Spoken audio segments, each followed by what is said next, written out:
As a child, did you ever mess with the TV settings so that it showed nothing but static noise? Do you think it's true that this analog TV signal interference is caused by space radiation? I'll give you a moment to think it over. It's true.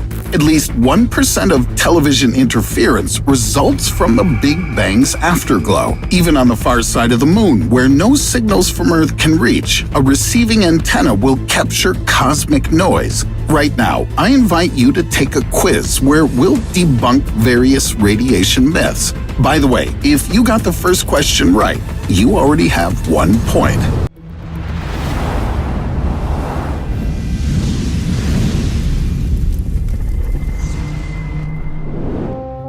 We'll start with the most radioactive places on Earth. 2 of these statements are true, and 1 of them is fake. Try to find it. Here we go. A coal-fired power plant releases more radiation than a nuclear one. There's less radiation on a nuclear submarine than on the surface. Or the Chernobyl power plant is still radioactive. The last statement is a myth. Now there's the new safe confinement built in Chernobyl above the destroyed reactor.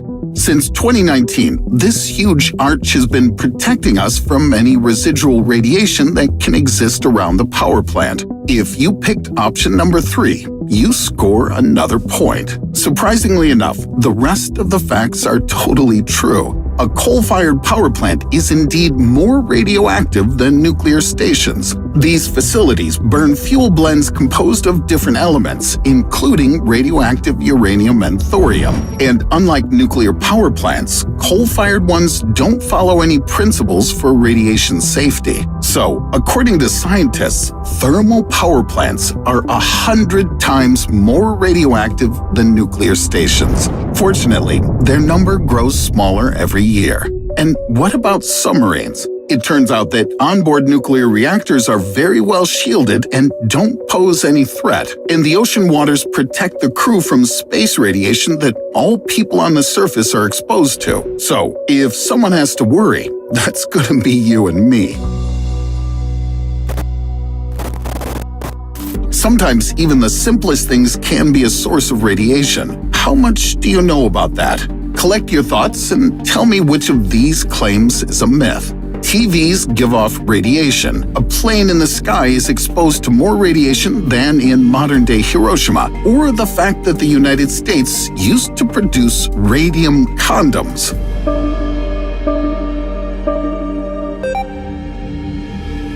Even though TVs sometimes suffer from interfering signals caused by the Big Bang, they do not release any dangerous energy.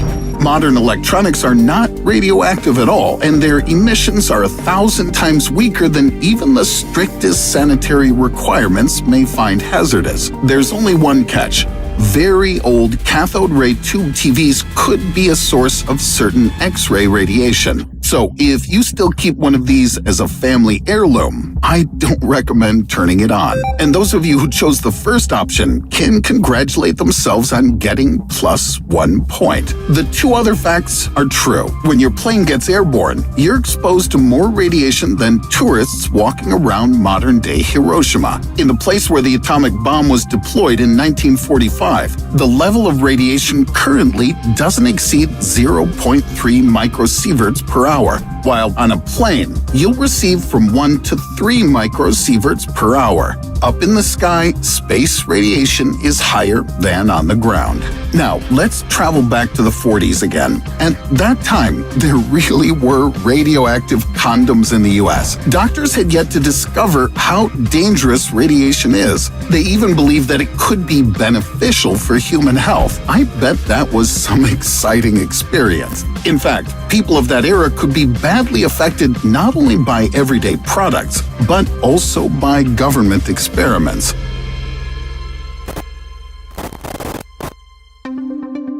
The Manhattan Project, led by the US, not only invented the atomic bomb, the researchers also carried out radiation experiments. So, your task is to guess which of these facts about the Manhattan Project is a lie.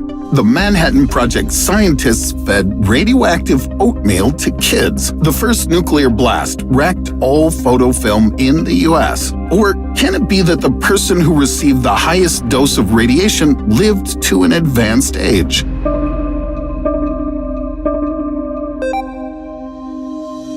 The first atomic bomb was detonated in 1945 as part of the Manhattan Project, and although the first blast didn't wreck the entire supply of American photofilm, it did spoil some and made all plans by the government public knowledge. The Kodak company was producing X-ray film for hospitals. It was so sensitive that even small radioactive particles in cardboard boxes could render it overexposed. After determining where those boxes came from, the company discovered the exact location of the country's nuclear test sites long before the rest of the world did. So, if you decided to pick option number 2, you get +1 point. It seems that life treats you kindly. But anyway, not so kind as it treated Albert Stevens. He was a subject to an experiment designed by the Manhattan Project to study the effects of radiation on a human. He was injected with a dose of plutonium, which was considered lethal. However, not only did he survive it, he lived to be 79 years old. In the meantime, in Massachusetts, 73 children with developmental disabilities were fed cereal with radioactive properties. In Nashville, pregnant women were given radioactive pills. All these horrible experiments were kept secret until 1993. We should remember, though, that we can be exposed to radiation not only here on Earth. These deadly rays surge through the entire universe. How dangerous is radiation in outer space? Choose an option that you think is false. American flags erected on the moon have since been bleached white because of space radiation. The Apollo crew members saw space radiation with their eyes shut. Or astronauts on the International Space Station drink alcohol to protect themselves from radiation.